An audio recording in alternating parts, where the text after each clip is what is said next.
Hello दोस्तों, कैसे हैं आप सब। स्वागत है आपका अपने YouTube channel Sunny Thakur blogs में। और मैं आपका दोस्त सनी ठाकुर आज एक बार फिर हाजिर हूँ आपके सामने एक नई वीडियो पर रिएक्शन लेकर। तो दोस्तों हुआ क्या कि मैं अभी किसी और वीडियो पर रिएक्शन बनाने वाला था, बट अभी मुझे एक नोटिफिकेशन आई कि मेजर गौरव सर ने अपने YouTube channel the Chanakya dialogues Hindi पर एक वीडियो पोस्ट किया है। तो मैंने वो वीडियो देखा और उसका टाइटल देख के मुझे ऐसा लगा कि पहले इस वीडियो पर रिएक्शन बनाता हूँ। तो वीडियो का टाइटल है India calls OIC communal and ask it to stop spreading gloss, TDC with major Gaurav Arya. और एक मेजर गौरव आर्या के YouTube channel the Chanakya dialogues Hindi से वीडियो ले रहे हैं हम। तो इस वीडियो पे मैं रिएक्शन बनाने लगा हूँ, पर मेरा प्लान कुछ और था किसी और वीडियो पे रिएक्शन बनाने का। पर चलो उस वीडियो पे फिर मैं कल रिएक्शन बनाऊँगा, पहले इस वीडियो पे बनाते हैं, देखते हैं मेजर गौरव आर्या सर क्या कह रहे हैं आज। तो चलिए दोस्तों वीडियो शुरू करते हैं और फिर वीडियो के लास्ट में बात करेंगे। गाइस, वीडियो शुरू करने से पहले एक रिक्वेस्ट है आपसे कि अगर अब तक आपने हमारे YouTube channel Sunny Thakur blog subscribe नहीं किया है तो प्लीज़ जाकर चैनल को सब्सक्राइब कर देना, बेल आइकन दबा देना, वीडियो को लाइक करना, शेयर करना अपने फ्रेंड्स और फैमिली के साथ, और कमेंट से मुझे बताना आपको मेरी वीडियो कैसी लग रही है। और जो अभी हम जिस वीडियो पर रिएक्शन बनाने वाले हैं उसका ओरिजिनल वीडियो का लिंक आपको मिल जाएगा डिस्क्रिप्शन में, आप जाकर ओरिजिनल वीडियो चेकआउट कर सकते हैं। साथ में मेजर गौरव आर्या सर के यूट्यूब चैनल भी चेकआउट कर सकते हैं दोस्तों। तो चलिए वीडियो शुरू करते हैं और देखते हैं कि गौरव सर आज क्या बता रहे हैं। Start the Chanakya dialogue.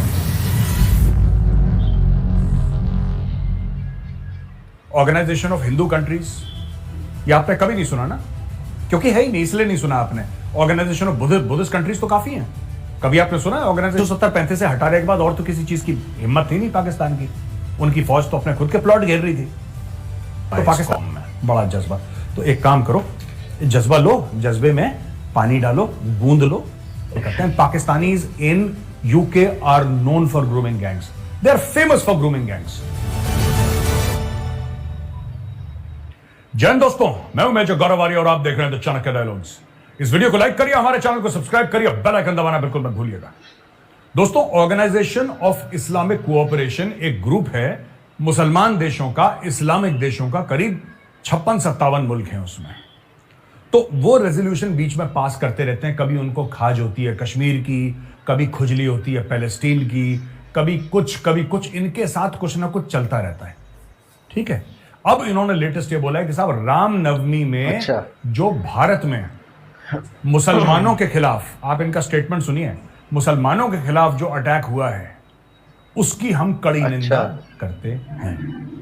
अच्छा, पहली बात तो ये, इस पे मैं बाद में आऊंगा। पहले मैं ये पूछना चाहता हूं कि आपने कभी सुना है organisation of Christian countries, organisation of Hindu countries?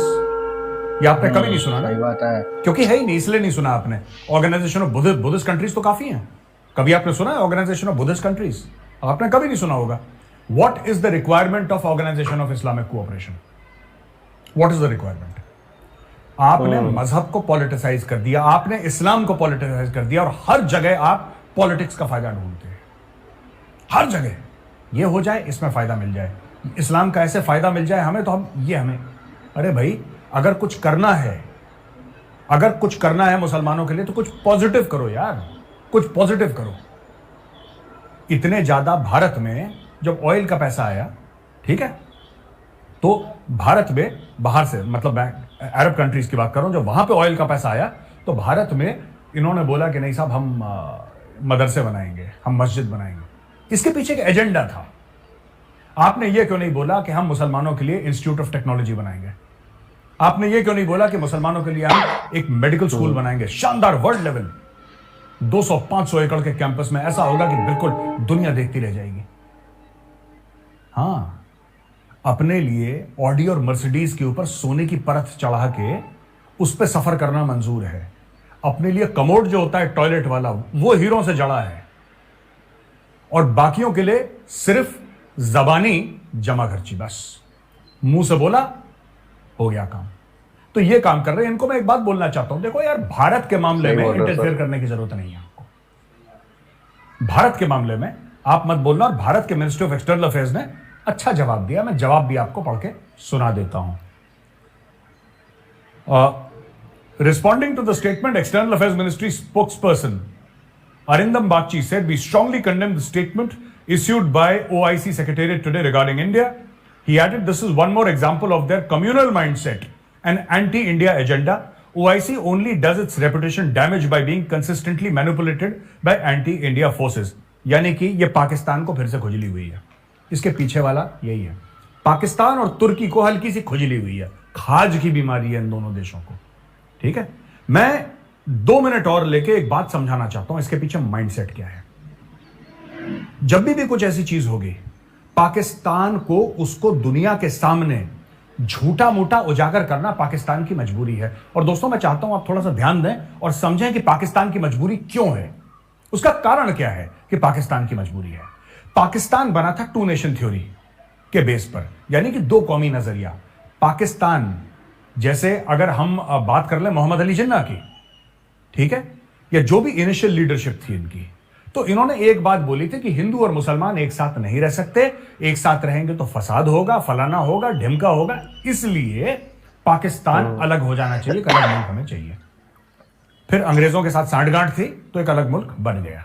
तो ये आपस में झूठ बोलते हैं कि हमने बड़ी कुर्बानियां दी, कुछ नहीं, अंग्रेजों ने बना के दिया तुम्हें, तुम्हारे तो बस का भी नहीं था। खैर नहीं गए, उस बात को छोड़ देते हैं। अब जब भी भारत में कुछ होगा तो पाकिस्तान को खुजली होती है। अब आप बोलेंगे साहब तुम्हारा अलग मुल्क हो गया, तुम्हें भारत में क्या हो रहा है, तुम्हें उससे क्या लेना देना, और वो भी तुम 90% तो झूठ बोलते हो, तुम्हें क्या लेना देना। बात यह है कि अगर पाकिस्तानी एक दिन इनमें बुद्धि आ गई और उन्होंने मान लिया कि भारत का मुसलमान इतना सक्षम है कि जो अपनी परेशानियां हैं वो संविधान के दायरे में खुद दूर कर सकता है, अपने हक के लिए लड़ सकता है, तो 2 नेशन थ्योरी जो है जिस पर पाकिस्तान बना था वो झूठ साबित हो जाएगी।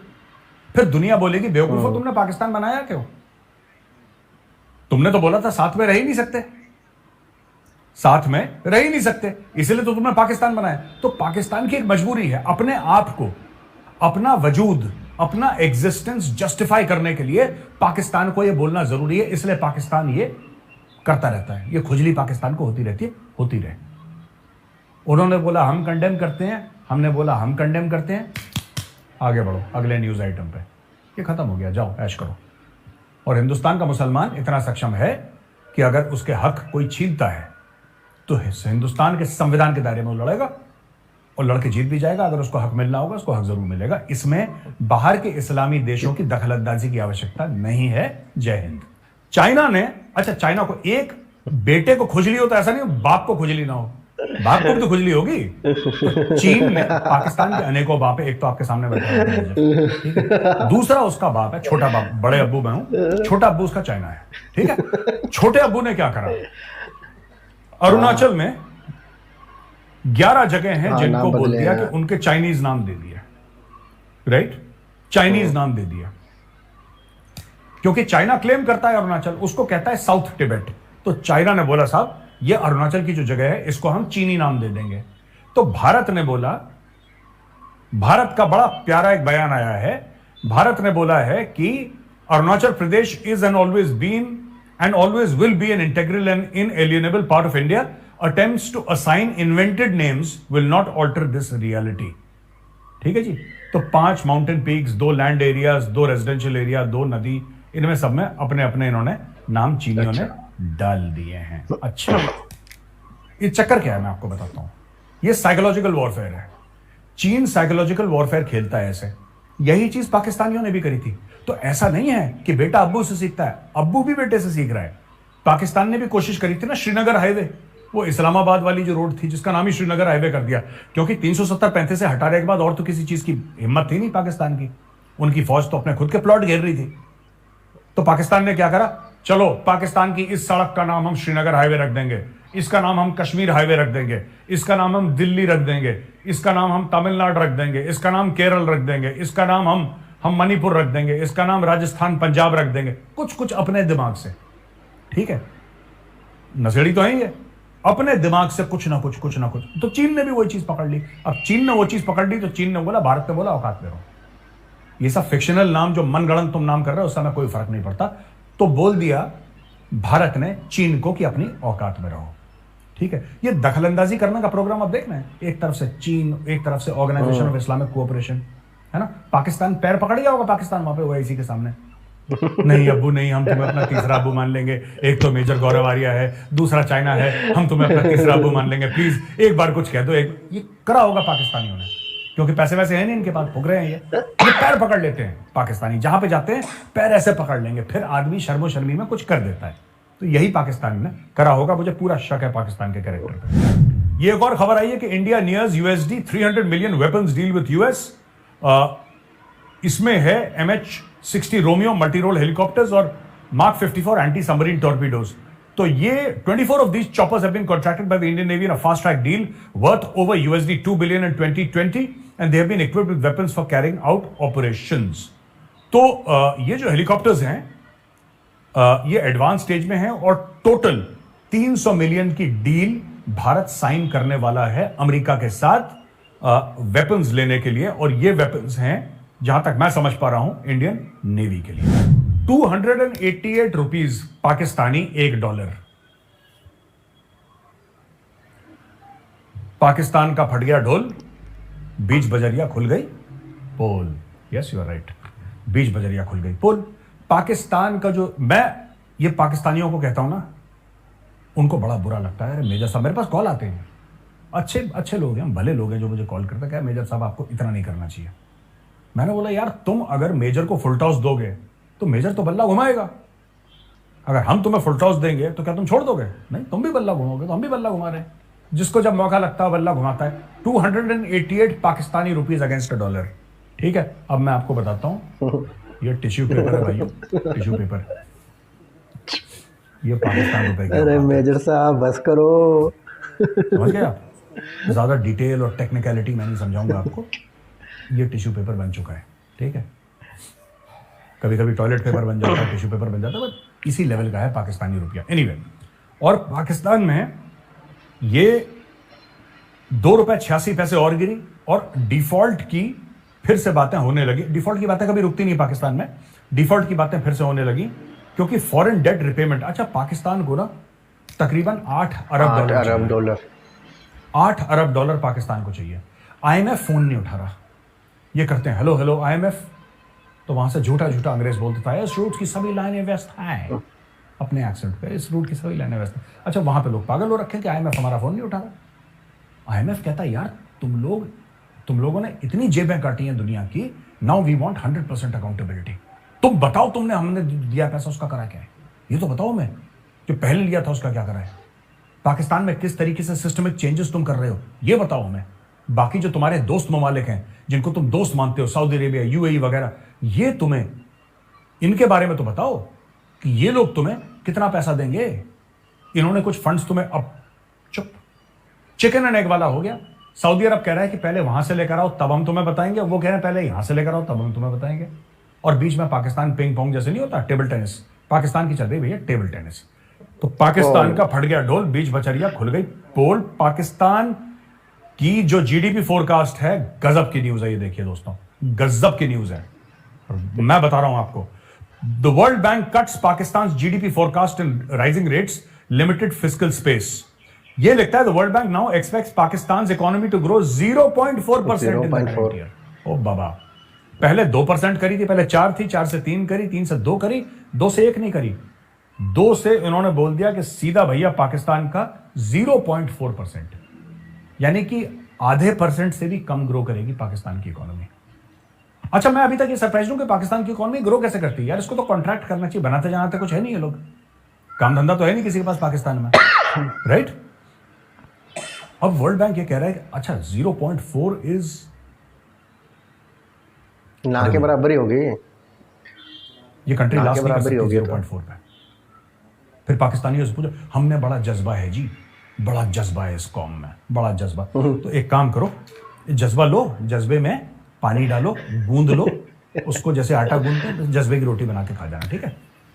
बहुत जज्बा है तुम लोगों में, जज्बे की रोटी खा लो एक, और उसी की सब्जी भी खा लेना। एनीवे, तो दोस्तों ये हो गया वर्ल्ड बैंक का मामला। 125 पुलिस वाले अभी तक पिछले 3 महीनों में, यानी 90 दिनों में कत्ल हो चुके हैं और 212 को गंभीर रूप से घायल किया गया है।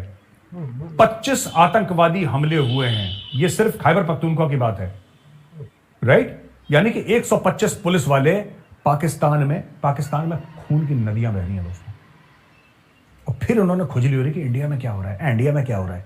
आप दिमाग देख रहे हैं पाकिस्तानियों का, इंडिया में क्या हो रहा है, इसके लिए बड़ी खुजली है पाकिस्तान में कि इंडिया में क्या हो रहा है। इंडिया में देखते हैं क्या हो रहा है, ये सब चल रहा है पाकिस्तान के दिमाग में।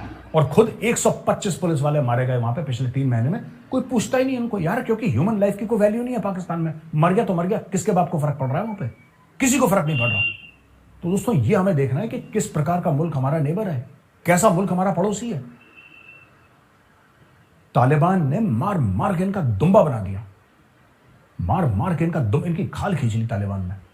ये फिर बिल्कुल एब्सेंट माइंडेड है, कैसा कोई बात नहीं यार, हम लोग सेफ है ना अपने डिफेंस हाउसिंग में, डीएचए में हम लोग सेफ हैं, हमारे बच्चे लंदन में हैं वो सेफ है, बाकी पाकिस्तानी मरते हैं तुम्हारे, इनको कोई फर्क नहीं पड़ता। इनको क्या है, कश्मीर के बारे में बात करेंगे।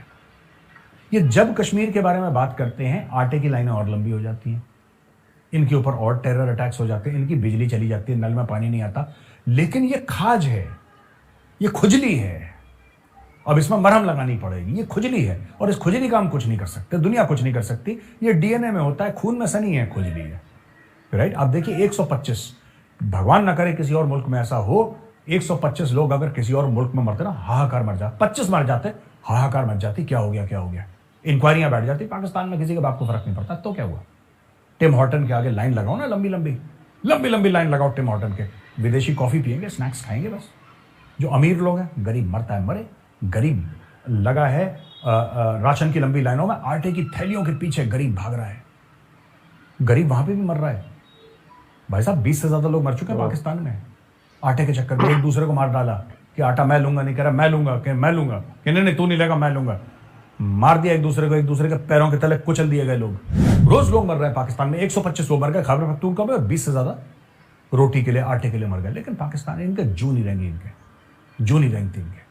सुएला ब्रेवरमैन है, इसने एक डायलॉग मार दिया भाई। सुएला ब्रेवरमैन का क्या डायलॉग है, उसने ये बोला है कि ये बात करी थी चाइल्ड सेक्सुअल अब्यूज की, जो बच्चों का अब्यूज होता है। The perpetrators are groups of men, almost all British Pakistani, who hold cultural attitudes completely incompatible with British values, said the Home Secretary to BBC. She added they have been left unchallenged both within their communities and by a wider society, despite their activities being an open secret. अच्छा, ये इन्होंने बोला है कि जितने भी बच्चों का सेक्सुअल अब्यूज करते हैं इसमें ज्यादातर पाकिस्तानी है। ये कोई गलत बात नहीं करी सुएला ब्रेवरमैन ने, ये बात बिल्कुल सही है। आज से कुछ महीने पहले सुएला ब्रेवरमैन ने भारतीयों के बारे में यह बोला था कि वीजा लेके जो जाते हैं सबसे ज्यादा ओवरस्टे करते हैं इंडियंस, सबसे ज्यादा ओवरस्टे करते हैं इंडियंस, उसने बोला था। मुझे बहुत बुरा लगा और मैंने इसके खिलाफ बोला भी, but today I realise that she is right. क्योंकि जब मैं लंदन गया था मैं ऐसे 2-3 लोगों से मिला था। अच्छा। और मुझे लोगों ने बताया था कि इंडियन जाते हैं, वीजा अगर एक मियाद के लिए है, एक समय के लिए है, ओवरस्टे करते हैं। सुएला ब्रेवरमैन के पास जो है वो होम सेक्रेटरी डेटा के साथ बात कर रही है भाई। इसमें लोगों ने बोला नहीं रेसिज्म वेसिज्म, क्या रेसिज्म, इसमें क्या रेसिज्म कर रही है। ये ग्रूमिंग गैंग्स के बारे में क्या आपने नहीं सुना है? आप जरा, मैं चाहता हूं चाहे पाकिस्तानी हो चाहे इंडियन, सारे भाई बहन गूगल में जाएं और ग्रूमिंग गैंग्स के बारे में जरा पता लगाएं। ग्रूमिंग गैंग्स ये क्या करते हैं पाकिस्तानी? ये ज्यादातर सिख लड़कियों के साथ इन्होंने शुरू करा था। अब तो इन्होंने मामला अपना फैला दिया। 12, 13, 14, 15 साल की लड़कियां, इनके साथ सेक्सुअल अब्यूज, इनके साथ रेप, ये पाकिस्तानी करते हैं, यही कह रही है वो। और जो इंडियंस के लिए है कि इंडियंस वीजा ओवरस्टे करते हैं यार। इसमें झूठ क्या सच क्या, इसमें बुरा मैंने भी बुरा माना था उस समय, मुझे भी बुरा लगा था। लेकिन she is talking with data यार। मैं कैसे बोल दूं कि इंडियन नहीं करते ओवरसीज? उसीलिए जो पाकिस्तानी बड़े उछल रहे हैं कि इस्लामोफोबिया, एक तो हर चीज में इनको इस्लामोफोबिया। पाकिस्तानी आपकी जेब काटेगा और अगर आपने उसका हाथ पकड़ लिया ना तो पाकिस्तानी कहेगा ये भी इस्लामोफोबिया है, तुमने हाथ क्यों पकड़ा लिया? जेब काटने देते? सेकुलरिज्म तो वही कि जब तुम जेब काटने दो। ये पाकिस्तानी माइंडसेट है। तो दोस्तों मैं आपको बता रहा हूं, सुएला ब्रेवरमैन ने बिल्कुल ठीक बोला है। वहां पे बड़े वाइड स्केल में पाकिस्तानी मैनिया करते हैं। Pakistanis in UK are known for grooming gangs, they are famous for grooming gangs. Child sexual abuse, चाहे वो सिख हो, चाहे वो हिंदू हो, चाहे वो लोकल वाइट गर्ल्स हो, क्रिश्चियंस हो, ये रेगुलरली करते हैं ऐसा। आप जाके देखिए, अगर मैं झूठ बोल रहा हूं तो आप जाके देखिए। और मैं सुएला ब्रेवरमैन का जो स्टेटमेंट है मैं उसको सपोर्ट करता हूं। जो इंडियंस के लिए बोला वीजा ओवरस्टे वो भी सच है, और जो पाकिस्तान के लिए चाइल्ड सेक्सुअल अब्यूज बोला वो भी सच है। एक था किंग्स कॉलेज लंदन में, मैंने एक बार पहले भी एग्जांपल दिया था वीडियो में। किंग्स कॉलेज लंदन में एक हमारी बहस हुई थी जब मुझे वहां पे इनवाइट करा था, तो एक डिबेट हुई थी। वहां पे एक लॉर्ड था, यानी कि member of parliament, life time peer, ठीक है, नजीर अहमद था, वो भी पाकिस्तानी था, ठीक है, पाकिस्तानी नजीर अहमद, जो वहां पे फिर वो लॉर्ड वॉर्ड बन गया, वहां पे मेंबर ऑफ पार्लियामेंट बन गया, जैसे उनकी राज्यसभा है ना, हाउस ऑफ लॉर्ड्स, उस प्रकार का वहां पे, और लाइफ टाइम पीयर था वो। उसकी तो सदस्यता छीन ली गई थी, अच्छा, इसी चाइल्ड सेक्सुअल अब्यूज चलते हुए। वो भी पाकिस्तानी, उसने भी तो यही काम करा। जो इनके टॉप के लोग हैं वो भी यही काम कर रहे हैं वहां पे। मैं सारे पाकिस्तानियों के लिए, I am not saying all Pakistanis, but I am saying that Pakistanis are famous for this in UK, right? Pakistanis are known for this. आप जाइए और आप ग्रूमिंग गैंग्स के बारे में पढ़िए, तब आपको पता लगेगा, अगर मैं गलत बोल रहा हूं सही बोल रहा हूं। तो दोस्तों, यहां पे वीडियो खत्म होता है। अगर आपको वीडियो पसंद आया हो तो इस वीडियो को लाइक करिए, हमारे चैनल को सब्सक्राइब करिए और बेल आइकन दबाना बिल्कुल मत भूलिएगा। जय हिंद, वंदे मातरम और भारत माता की जय। तो दोस्तों, ये वीडियो यहाँ हुई ख़त्म। और जैसे कि मैंने आपको वीडियो के शुरू में बताया था कि मुझे रिएक्शन आज किसी और वीडियो पे बनाना था, बट मेजर सर की एक वीडियो अपडेट हुई थी तो उस पर बनाया। और जो वीडियो है बहुत ही मेजर सर ने बहुत अच्छी वीडियो बनाई है। एक तो जो लास्ट में इन्होंने बात उठाई, ये जो गैंग है पाकिस्तान के, ग्रूमिंग गैंग जो ये यूके में चल रहे हैं, जिसमें ये क्या करते हैं कि गैंग्स बने हुए हैं, इनसे सारे पाकिस्तान के मतलब लड़के हैं, और ये गैंग बना के जो पाकिस्तान की जो यूके की लड़कियां, मतलब ब्रिटिश गर्ल्स हैं या फिर सिख गर्ल्स हैं, उनको निशाना बनाते हैं, और मतलब जो माइनर लड़कियां होती हैं उनके साथ फिर वो सेक्सुअल अब्यूज़ करते हैं। और यही बात जो वहाँ की होम सेक्रेटरी है, मतलब यूके की, ब्रिटेन की, वो भी यही बात कह रही है।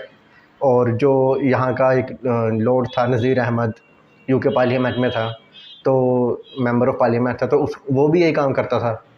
मतलब जो इनका टॉप का जो लोग हैं, मतलब जो बड़े पदों पर बैठे हुए हैं वहाँ पर, वो भी जब यही काम कर रहे हैं, तो जो एक ग्रूमिंग गैंग बना के घूम रहे हैं, तो इनको तो फिर और ताकत मिल जाती है ना कि वो जो हमारे बंदे हैं वो मेंबर ऑफ पार्लियामेंट है, बचा लेंगे हमें, कोई कानून ऐसा ले आएंगे, कोई लूप होल ऐसा आ जाएगा कि हम बच जाएंगे।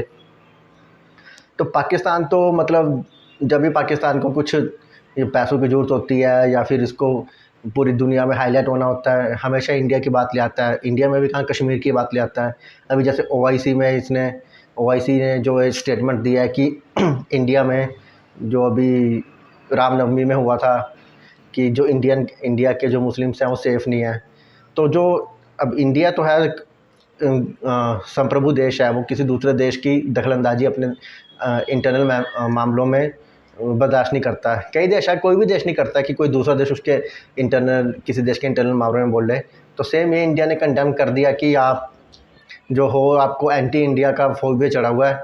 और इसमें भी जो दो देश मेन है, पाकिस्तान और तुर्की है, ये दो करते हैं। बाकी जो इस्लामिक स्टेट्स हैं मतलब वो इतना नहीं करती हैं, पर फिर भी ये दो स्टेट उस ओआईसी के मेंबर है, तो ये फिर वहाँ पर प्रेशर करते होंगे उनको कि स्टेटमेंट दो, ताकि पूरी दुनिया में हाईलाइट हो ये चीज़, जो इंडिया के मुस्लिम्स हैं वो सेफ़ नहीं है इंडिया में।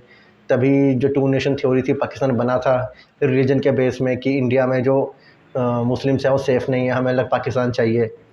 पर आज का जो मुसलमान है, जो इंडिया का मुसलमान है, वो पाकिस्तान के मुसलमान से ज़्यादा सेफ़ है, ज़्यादा तरक्की कर रहा है, ज़्यादा सफल है और ज़्यादा खुशी से रह रहा है। पाकिस्तान में तो हाल ऐसा हो गया है कि अभी आटे की लाइन में 20-22 लोग मरे, जिसमें ज़्यादातर वो महिलाएं थी और बच्चे थे। भगदड़ हो गई और कुछ खुंदक में एक दूसरे को मार दिया। तो ऐसे हालत पाकिस्तान में हो गए हैं और 300 के अराउंड इनका रुपया पहुंच गया है कंपेयर टू US डॉलर, $1 तो मतलब ये इसको अपनी इकोनॉमी की नहीं पड़ी, इसको ये पड़ी है कि इंडिया में क्या हो रहा है। तो फिर हम उस चीज़ को, अगर मुसलमानों पे कुछ हो गया, उसको इस्लामोफोबिया बना के पूरी दुनिया में हाईलाइट करने की कोशिश करते हैं ये। पर होता है इनसे कुछ नहीं है, क्योंकि इंडिया की डिप्लोमेसी इतनी, कूटनीति है जो इंडिया की इतनी पावरफुल है इस टाइम कि ये कुछ भी कर लें, कुछ होने वाला नहीं है। तो मेजर गोरावारी सर ने बिल्कुल सही कहा अपनी वीडियो में, जो भी फैक्ट्स बताए हैं। तो यह था दोस्तों आज का रिएक्शन। आपको वीडियो कैसी लगी मुझे कमेंट्स में ज़रूर बताइएगा, और मेरे चैनल सेरेन ठाकुर ब्लॉग्स को जरूर सब्सक्राइब कीजिएगा दोस्तों। बेल आइकन दबा देना प्लीज़। वीडियो को लाइक कीजिएगा, शेयर कीजिएगा अपने फ्रेंड्स और फैमिली के साथ, और कमेंट करके मुझे बताइएगा मैं आगे किस वीडियो पर रिएक्शन लेकर आऊँ। तो मिलते हैं अगले वीडियो में, तब तक अपना ध्यान रखिएगा। गुड बाय, जय हिंद, भारत माता की जय।